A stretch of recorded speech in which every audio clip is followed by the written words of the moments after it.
Maseches Yevamot, traité Yevamot, feuille numéro 119. Nous sommes à la dernière mot de la feuille 118. Matitin, c'est la suivante. Aïcha Shala Barla V'Zarata Nzidatayam. Une femme dont son mari et sa rivale sont partis à l'étranger par-delà les mers. Et on est venu lui dire, ton mari est décédé. Lotinase velotitiabem. Elle ne pourra pas se remarier avec un étranger ni accomplir le Lévira. Al-Sheteda, jusqu'à ce qu'elle soit sûre. Shema Morbereti, Tsarata. Parce que peut-être la rivale est enceinte. Et dans ce cas, il n'y a pas de commandement de Lévira. Atala Hamot, si elle avait une belle-mère qui est partie, elle ne craint pas qu'un frère de son mari est né. Par contre, si la belle-mère est partie à l'étranger alors qu'elle était enceinte, elle doit le craindre. Rabbi Shua Omer et Rabbi Shua dit n'a pas besoin de le craindre. On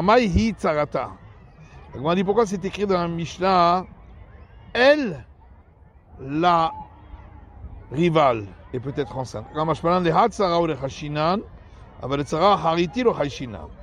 Ça va nous apprendre que on doit craindre, si elle sait qu'il y a une rivale, que peut-être elle est enceinte, mais craindre qu'entre-temps il y aurait une autre rivale qu'elle ne connaît pas, qui serait enceinte, elle n'a pas besoin de le craindre.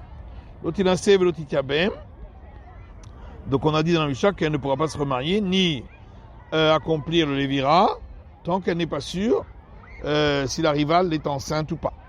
On comprend qu'elle ne peut pas accomplir le Lévira. Quand peut-être la rivale est enceinte et elle enfreindrait l'interdiction d'avoir relation pour un homme avec la femme de son frère, qui est un interdit de la Torah. Et la l'autre il a un maï. Et pourquoi elle ne pourrait pas se remarier avec un étranger? On n'a qu'à dire qu'on suit la majorité des femmes. La majorité des femmes tombent enceintes et ont des enfants. Et donc on peut considérer qu'un enfant est né entre-temps. Est-ce qu'on va dire que la Mishnah c'est l'opinion de Rabbi Meir qui tient compte du cas minoritaire? Non, on peut dire même que ça va d'après l'avis des sages, qui ne tient pas compte de la minorité. Mais lorsque les sages suivent la majorité, c'est seulement quand la majorité se trouve devant nous.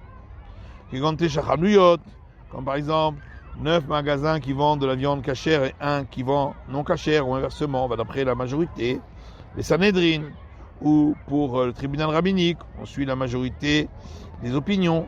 Aval Ruba de Takaman, lorsque la majorité n'est pas devant nous, c'est juste une statistique. Lo, Azle, Rabanan, Betaruba. Parce que là, les sages ne suivront pas la majorité.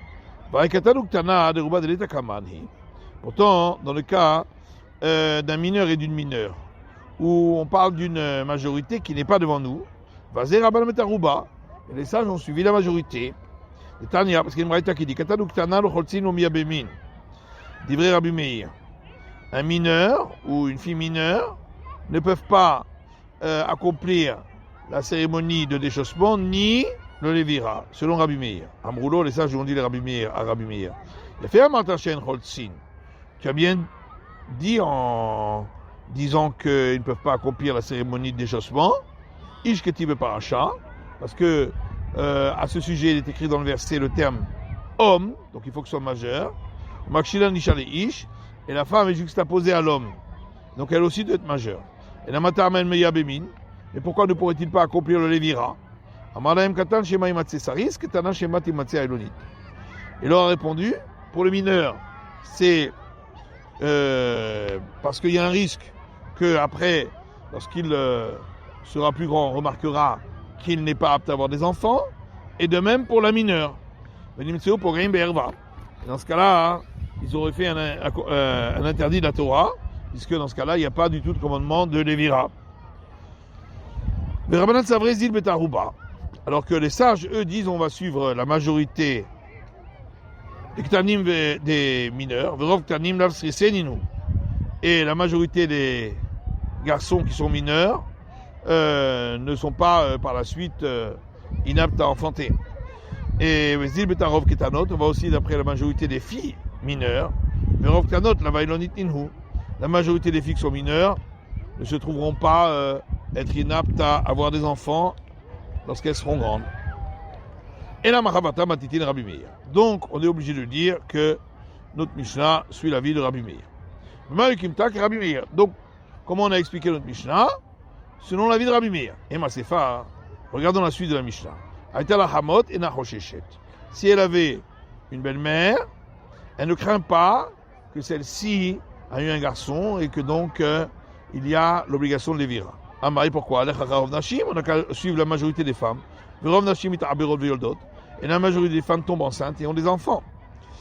Mirout ma pilote. Alors effectivement, il y a une minorité qui ont une fausse couche. Et toutes les femmes qui accouchent, la moitié c'est des garçons, la moitié c'est des filles. Alors si on associe la minorité qui a une fausse couche avec la moitié qui ont une fille, les garçons sont la minorité. Mais les rouges, mais d'après Rabbi Meir, on devrait en tenir compte puisqu'on tient compte de la minorité. Peut-être qu'étant donné que là, il y a une présomption jusque-là qu'elle était permise à un étranger, c'est pourquoi on n'en a pas tenu compte. Alors dans le premier cas, où il y avait une présomption jusque-là qu'elle devait observer le lévira. Alors, on n'a qu'à lui faire observer le lévira. Alors, Rav Nachman dit au nom de Rabba Bravoua, au début de la Mishnah, étant donné qu'il s'agit d'un interdit, donc des risques d'interdit sur lesquels il y a la sanction du retranchement, puisqu'elle irait avec le frère de son mari, alors qu'il n'y aurait pas d'obligation de lévira, Chacheshu, on a tenu compte de la minorité. Seifa de Isolav, alors que dans la suite d'un Mishnah, où il y a un risque seulement d'un interdit simple de la Torah, qu'elle aille se marier avec un étranger alors qu'il y a l'obligation du lévira, le Chacheshu, on n'a pas tenu compte de la minorité. Amar Rava Mirdeha de Raita, Rava dit, mais de toute façon, l'un c'est un interdit de la Torah et l'autre c'est aussi un interdit de la Torah. Mali sur karet, mali sur lave. Qu'est-ce que ça change si c'est un interdit sur lequel il y a la sanction de retranchement ou un interdit sur lequel il y a la sanction d'un interdit simple de la Torah? Et là, Rava, c'est pourquoi Rava donne une autre réponse. Recha, Chazakali Yibum, Veruba Lashuk. Dans le premier cas de la Mishnah, jusque-là, il y avait une présomption qu'elle devait, dans le futur, observer le lévira. Et par contre, la majorité, selon les statistiques, disait qu'elle pouvait se marier qu'un étranger. Razaka lo adif kiruba. Donc la présomption n'est pas aussi forte que la majorité. Par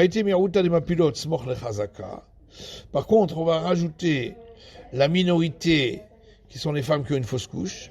On la rajoute à la présomption. Palga ou palga, ça fait moitié-moitié. L'autre il a l'autre il a même. C'est pourquoi ni elle peut se marier qu'un étranger, ni elle peut observer le lévira. Seifa, par contre, dans la suite de la Mishnah, Chazaka la chouk. Jusque-là, il y avait une présomption qu'elle pouvait se marier qu'un étranger. Veruba la chouk. Et la majorité des statistiques fait qu'elle peut se marier qu'un étranger. Avelo zecharim mirouta. Des mirouta. Et donc, qu'il y ait eu un frère, donc que la belle-mère ait donné naissance à un garçon, c'est une minorité de minorité, puisque c'est une minorité qui va contre et la majorité et contre la présomption. Quand c'est une minorité de minorité, Rabbi Meir n'en tient pas compte. La Mishnah disait que la femme ne peut pas se remarier avec un étranger ni observer le lévira tant qu'elle ne sait pas. Peut-être la rivale est enceinte. Ou le Olam, elle ne pourra jamais se remarier. Zéhiri dit, pour elle-même, elle doit attendre 3 mois pour être sûre qu'elle-même n'est pas enceinte. Et pour l'autre, la rivale, elle doit attendre 9 mois, le temps que elle ait eu un enfant, si elle était enceinte, et alors elle pourra observer la cérémonie de déchaussement, de toute façon, qu'elle ait eu un enfant, à ce moment-là, elle est dispensée, et si elle n'en a pas eu, à ce moment-là, c'est une bonne cérémonie de déchaussement valable. Rabbi Chania a dit pour elle-même, elle doit attendre 3 mois, et pour l'autre, elle doit attendre pour toujours, tant qu'elle ne sait pas si elle était tombée enceinte. Et pourquoi après 9 mois, elle ne pourrait pas observer la cérémonie de déchaussement de toute façon? Abaye Baravin et Rabbi Chania Baravin, Amrit Avayu. Abaye Baravin et Rabbi Chania Baravin disent tous les deux Gzera Shema Yehevlad Ben Kayama, de peur qu'elle ait accouché d'un enfant viable. Et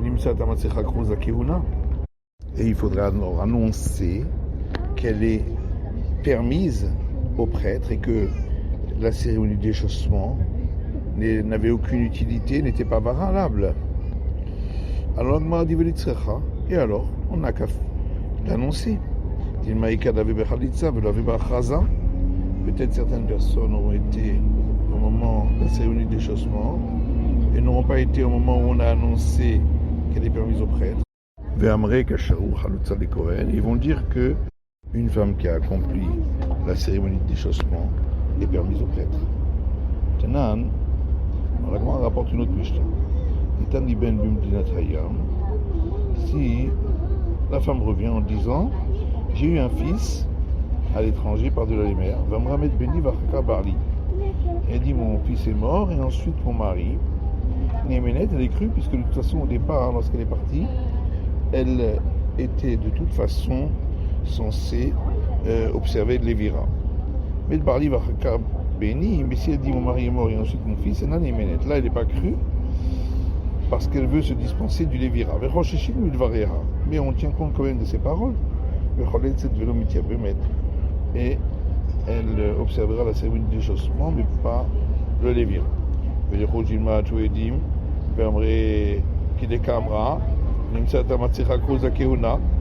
pourquoi on ne craint pas que vont venir des témoins et vont dire que ce qu'elle avait dit au départ est juste, et en fin de compte, tu vas devoir annoncer qu'elle est permise au prêtre. Amarapapa Bigroucha. Papa répond, on parle d'une femme qui était de toute façon divorcée et donc interdite au prêtre. La fils